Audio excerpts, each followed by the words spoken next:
Bonjour, c'est la troisième partie du cours de biostatistique et informatique destiné aux étudiants de la première année médecine de l'université de Batna 2. On continue avec la notion de deux définitions, à savoir la notion d'incompatibilité d'événements et l'indépendance d'événements. Deux événements A et B sont des incompatibles si A inter B est égal à l'ensemble. Deuxième définition, c'est l'indépendance. Deux événements A et B sont des indépendants si la probabilité de l'intersection A inter B est égale à pi de A fois pi de B.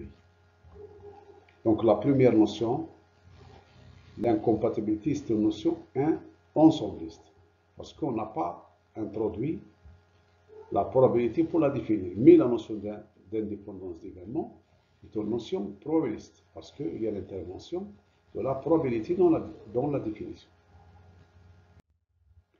On donne maintenant des exemples d'ensemble probabilisé. On commence par le cas d'ensemble fini. Donc, si on considère un ensemble fini formé de n éléments, A1, A2, AN, on peut considérer, si on considère oméga et toutes les parties de oméga,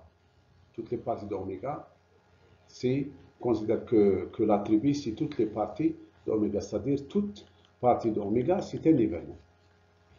Alors, on peut définir une probabilité sur le couple oméga pi de oméga de la façon suivante.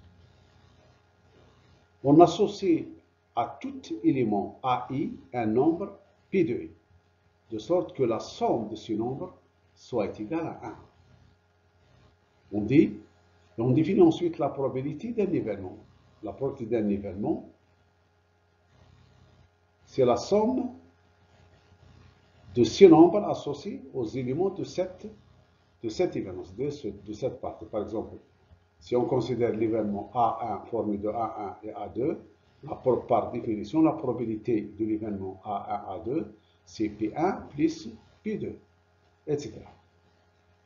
Donc, on peut vérifier facilement qu'on a de cette façon défini une probabilité sur le couple formé de oméga et de toutes les parties de oméga. Si tous les PI sont égaux, avec la somme est égale à 1, c'est-à-dire que si P de 1 est égal à P de est égal à P de n, égal à 1 sur n, on appelle cet espace l'espace équiprobable. Donc c'est l'espace équiprobable. Dans le cas d'ensemble ou d'espace équiprobable, la probabilité d'un événement A est donnée par la formule suivante. Le nombre de cas favorables divisé par le nombre de cas possibles. Où le nombre de cas favorables est le nombre des éléments de A. Et le nombre de cas possibles, c'est le nombre des éléments de oméga.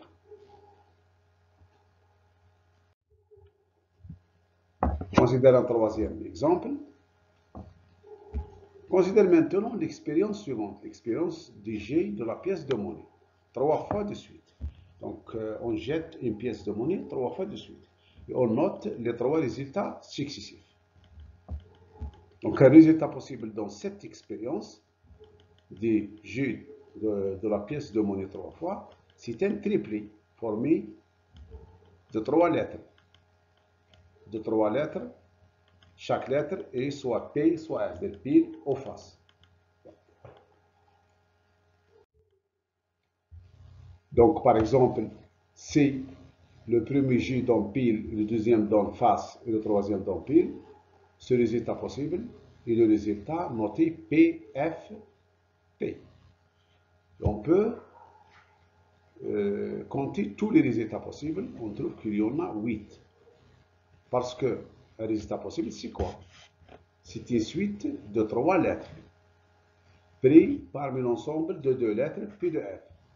Donc, c'est un arrangement, chaque résultat possible, c'est un arrangement avec répétition de 3 éléments de l'ensemble formé de 2 éléments P et F. Donc ici, c'est un arrangement. Donc le nombre, c'est R, Pn, avec P est égal à 3 et N est égal à 2. Donc le nombre de résultats possibles est égal à 2 à la puissance 3, c'est-à-dire 8. Et on peut expliciter tous les résultats possibles. Voilà les résultats possibles. Donc on trouve 8 résultats possibles. Donc oméga, ici, est formé de 3 éléments. Et chaque résultat possible, selon le bon sens, a les mêmes chances de sortir. Donc on peut définir une probabilité équiprobable sur l'ensemble oméga en posant P de chaque événement élémentaire, c'est-à-dire P de chaque, la probabilité de chaque résultat possible est égale à 1 sur 8. Voilà. Donc on peut définir notre probabilité de cette façon. La probabilité de chaque événement élémentaire, donc de chaque événement composé d'un seul résultat possible, est égale à 1 sur 8 par définition. On obtient ainsi une probabilité sur l'ensemble oméga formé de tous les résultats possibles de cette expérience consistant au jet d'une pièce de monnaie 3 fois de suite. On définit maintenant quelques événements et on calcule leur probabilité. L'événement A, c'est l'événement qui correspond au cas suivant. Aucun G des 3 ne donne pile. Donc ici, après le G des 3 pièces de suite, aucun G ne donne pile. Donc, pour calculer la probabilité de A, ici, c'est le nombre des éléments qui forment A, c'est-à-dire le nombre des résultats possibles qui appartiennent à A. Donc ici, combien de résultats possibles? Le premier G, aucun G ne donne pile. Donc tous les 3 G donnent face. Donc on a le seul cas ou le seul résultat possible qui appartient à A, c'est le résultat F. Donc le nombre des éléments de A est égal à 1. Et ainsi, P de A est égal à 1 sur 8. B consiste à l'événement de au moins l'un des 3 G donne P. Donc ici, pour calculer B, on peut directement utiliser la probabilité de A, parce que B ici, c'est le complémentaire de A. Donc le contraire de l'événement aucun G des 3 pièces ne donne pile sont complémentaires, sont contraires, et l'événement suivant. Au moins l'un des 3 G donne pile. Donc on peut appliquer la formule que la probabilité d'un événement est égale à 1 moins la probabilité de son complémentaire pour dire que la probabilité de P est égale à 1 moins la probabilité de complémentaire de B qui est A. Donc c'est 1 moins 1 huitième, donc c'est 7 huitièmes. On peut également calculer la probabilité directement en comptant tous les éléments formant A, B, c'est-à-dire tous les résultats possibles. On peut trouver qu'il y a 7 résultats possibles qui forment l'événement B. C. Il y a exactement un pile dans le 3G. Donc ici, puisqu'il y a 3G, il y a exactement un pile. Donc le pile, soit il est dans le premier G et les deux autres faces, le premier cas ou le premier résultat possible. Le deuxième résultat, le pile, est dans le deuxième G et le premier et le troisième G sont en face. Donc il y a deux deuxième résultats possibles. Et enfin, le pile peut être dans le troisième G. Et les deux premiers G sont d'en face. Donc il y a ici 3 résultats possibles qui appartiennent à C. Donc C contient 3 éléments. Donc la probabilité de C, c'est 3 divisé par 8. D. Le premier G donne pile. Donc le premier G donne pile. Et indépendamment des deux autres G. Le premier G donne pile, c'est-à-dire le deuxième G peut donner pile aux faces, donc il y a deux cas, et le troisième également peut donner pile ou face, donc le nombre de cas possibles dans l'événement D, ou le nombre des éléments de D, c'est 4. Donc la probabilité de D, c'est 4 sur 8, donc c'est 1,5. Le même raisonnement pour l'événement E, le deuxième G d'en face. Il y a 4 résultats possibles qui appartiennent à E. Donc ici, la probabilité de E aussi également est égale à 4 sur 8, c'est-à-dire à 1,5. Voilà, donc on a résumé tout ça ici. Voilà, et on a ces probabilités. Voilà. Donc ici, on peut vérifier que A union B est égal à oméga.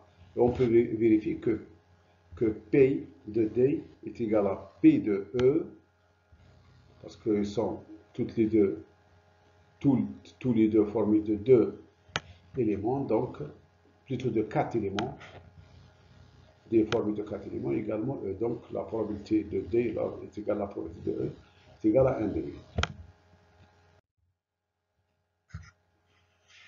Ici, puisqu'on peut vérifier que A inter B est égal à l'ensemble B. Donc, ça vérifie la condition de l'incompatibilité. Donc, dans ce cas, on dit que A et B sont incompatibles. Pourquoi? Parce que par définition, A inter B est égal à l'ensemble B. Pour l'indépendance, on a l'exemple de D et de E. Et ces événements sont indépendants. Parce que P, en explicitant D, on trouve que, en explicitant D inter D, on trouve que D inter E contient 2 éléments. Donc la probabilité de D inter E est égale à 2 sur 8 égale à 1 quart. Et on a vu que la probabilité de D est égale à la probabilité de E est égale chacun 1,5. Donc 1,5 fois 1,5 est égal à 1 quart. Donc ici, on a la condition d'indépendance des événements D et E est vérifiée. Parce qu'on a P de D inter E est égal à P de D fois P de E. Donc dans ce cas, on dit que D, les événements D et E sont indépendants. Ici, un deuxième exemple. Dans cet exemple explique que on peut prendre dans une même expérience, on peut avoir plusieurs ensembles fondamentaux selon le but de l'expérience. Ok, je ne vais pas expliciter ça.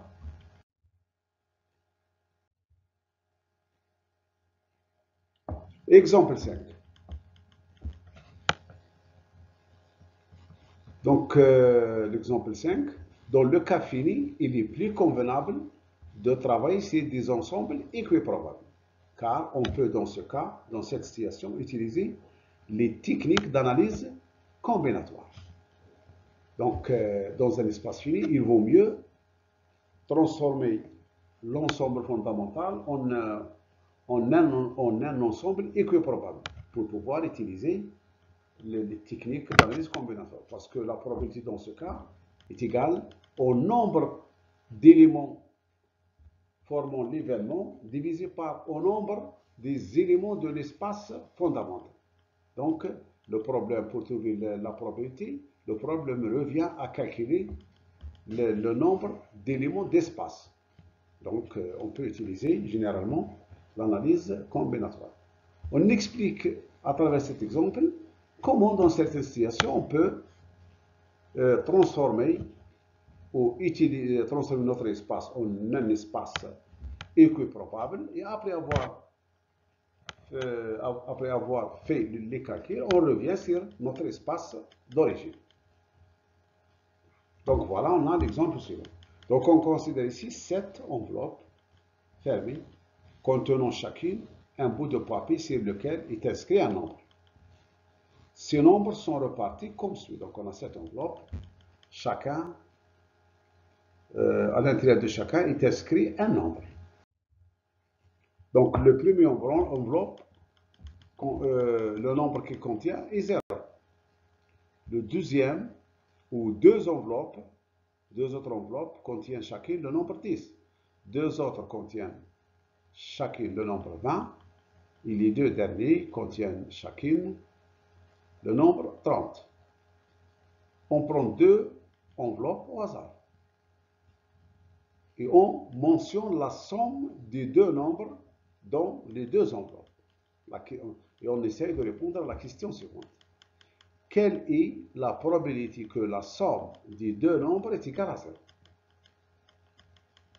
C'est la première probabilité à calculer. Deuxièmement, quelle est la probabilité que la somme est égale à 50? Troisièmement, quelle est la probabilité que la somme est égale à 10? Quatrièmement, quelle est la probabilité que la somme soit au moins égale à 50? Voilà. Pour répondre à cette question, on essaie de transformer notre espace en un espace équiparable. Ici, l'espace sur lequel dont on veut calculer certaines probabilités, il est formé de la somme de deux nombres contenus dans deux enveloppes tirées au hasard. Pour calculer les probabilités des événements en question, on va travailler dans un espace équiprobable en construisant cet espace de la façon suivante. Bien sûr, cet espace sera lié à la question, à l'expérience en question.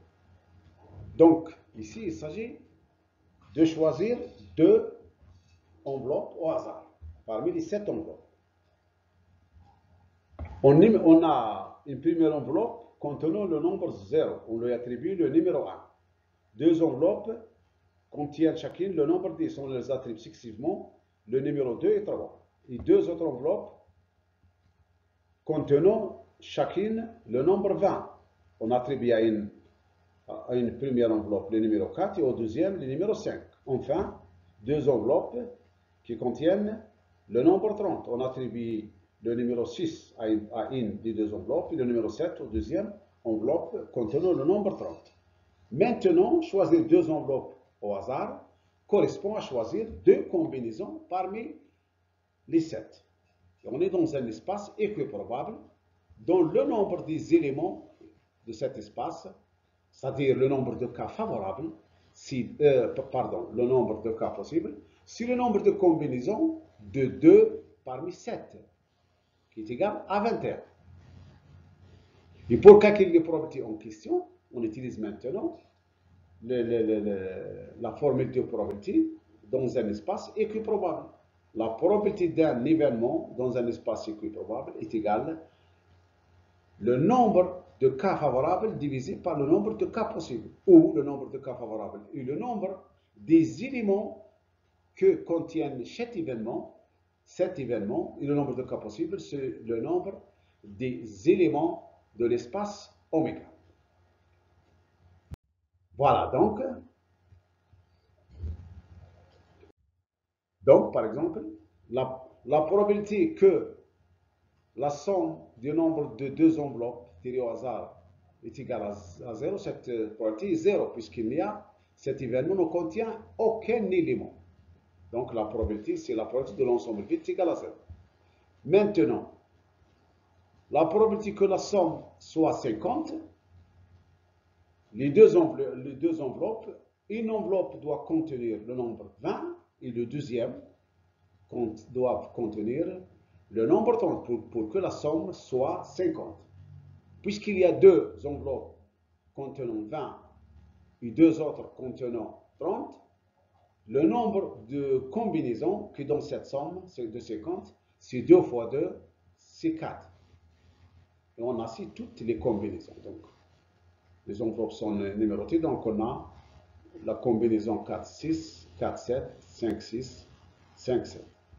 Et on fera le même raisonnement pour le reste des événements. Par exemple, la probabilité que la somme soit 10, il y a une seule combinaison.